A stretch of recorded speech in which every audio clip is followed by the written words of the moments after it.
But even when you go back and look at when AK came in here, and even though he said, hey, we're going to build organically through the draft and over time, once he saw a lane and getting Nikola Vucevic, he operated in that vision, getting Alex Caruso, Lonzo Ball, DeMar DeRozan, filling out that bench. DJJ stayed here, Javonte Green, these guys having roles. There was a vision there, and this team was moving towards that. And one thing that I always have given a little bit of leeway to AK towards is I would have loved to see what he did in the subsequent seasons on the offseason had Lonzo never went down. But he did go down. And thus, the plan and the vision, it went completely left. We're now seeing AK operate back within a vision. And now that he has that vision on not only the style of team that he wants to build, but also the players that he's here building around and how they are playing, all that is something that is standing out about this team in a positive manner, in a positive light. And so you're seeing now that that AK vision is back.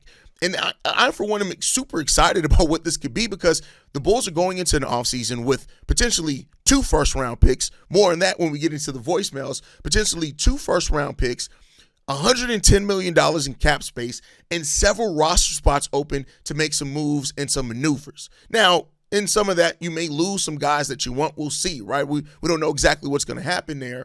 But to give AK that lane and every asset available to continue executing this vision, I'm really excited to see what that's going to be. And we are only 7 games into the season. Let's say the Bulls do finish with a top 5, top 6 record in the East, right? Let's say they finish with that. And then you're going into the offseason with that much flexibility. And I'll tell you this right now, if the Bulls do have a top 5 or 6 finish, we may see that first round pick or both of them moved. We could very well see that. We could see that moved because of, at that point in time, are you then geared more towards contending with already having young players in Modest Buzelis and Noah Essengay at the spot where those are the guys that you're developing to take it to the next level? I don't know. And I'm not saying that's necessarily the right direction to go either. We'll see all that come out in the wash as we go through this season. But those are things that you just can't deny when you look at this team. Operating now with a vision has really made a huge difference with how this team is viewed and how we are moving and operating into that vision. You have to first have a vision. Then you have to execute that vision. And then you have to see how things develop so then you can know where you need to pivot, where you need to adjust at, and what's not aligning or where you can strengthen those things at.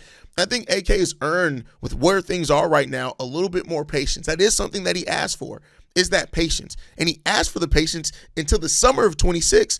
And when you look at how this season started and what has already changed about this team, can we say that he's not maybe earned a little bit of that? No, we got to see the success continue over the season and how that goes, right? I'm not saying that right now we should have blind faith back in AK.